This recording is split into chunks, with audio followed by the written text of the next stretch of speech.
Ang basa ng ating kapalaran ngayon ay maaring tumutukoy sa iyo, o sa ibang tao, na kapareho mo na zodiac sign. Ito ay isang simpleng gabay po lamang. Tanging ang Panginoon lamang ang siyang nakakaalam sa magaganap sa ating buhay. Gawing gabay at libangan lamang. Tagalog Chinese Horoscope. August 17, 2023. Year of the Rat. Maaari mo nang umpisahan ang matagal mo ng plano na magdagdag ng negosyo. Magandang pagkakataon ang araw na ito para linisin ang iyong mga balakin at gawing palido. Siguraduhing planchado maging ang maliliit na mga detalye. Maswerteng numero, 7, 34, 45, 57. Year of the Ox. Masasaktan ka sa mga maririnig mong salita mula sa tao na may hinanakit sa'yo. Pero huwag mo itong masyadong indahin dahil lilipas din ang kanyang sama ng loob at anuman ang mabibitawan niyang salita ay kakainin din niya. Maswerteng numero, 23, 25, 48, 50. Year of the Tiger. Ipagpatuloy mo lang kung anuman ang pinagkakaabalahan mo ngayon maging ang iyong pagiging positibo. Nasa tamang direksyon ka ng iyong buhay kahit pasala sa labat ang mga pagsubok na pinagdadaanan mo. Maswerteng numero, 8, 11, 12, 32. Year of the Rabbit. Muli mong makakakrus ng landas ang tao na nagbigay sa iyo ng sobra-sobrang stress sa nakaraan. Alam mong masisira ang araw mo kapag nakita mo siya. Pero hindi ito mangyayari, sa halip ay mag-e-enjoy kang makipagkwentuhan sa kanya na parang wala kayong mapait na nakaraan. Maswerteng numero, 11, 22, 30, 50. Year of the Dragon. Makakaramdam ka ng pagkabagot ngayon. Yung tipong sawa ka na sa paulit-ulit na pangyayari sa buhay mo. Huwag mong i-tolerate o i-entertain ang ganitong pakiramdam dahil ang totoo ay maswerte ka sa maraming bagay. Maswerteng numero, 6, 13, 29, 31. Year of the Snake. Isang kaibigan mo ang magtatanggol sa iyo mula sa mga taong may makakiteng dila na gustong-gusto kang topic.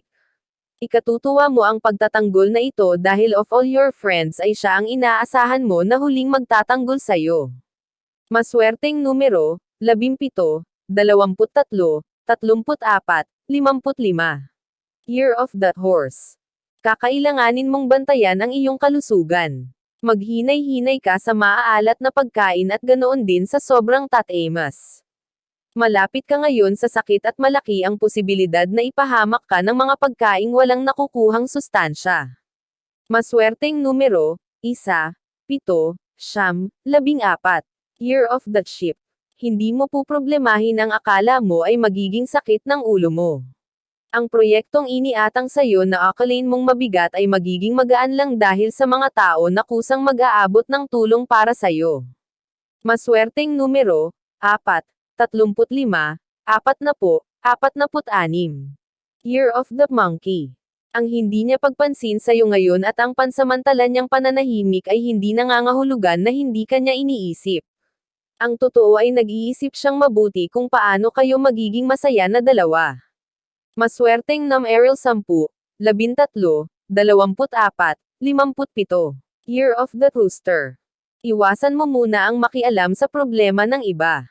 Wala itong maitutulong sa buhay mo, sa halip ay makakalikha pa ito ng gulo na sigurado namang hindi mo gugustuhin. Mag-focus sa mahahalagang bagay sa iyong buhay. Maswerteng numero, 6, 17, 61, 72. Year of the Dog. Mabibigyang daan na ngayon ang mga kahilingan mo sa trabaho. Hindi man ito agad maaprubahan at least ay malalaman mo na pag-aaralan na ito ng mga nakatataas at malaki ang tsansa na mapagbigyan kanila. Maswerteng numero, 17, 28, 29, 60.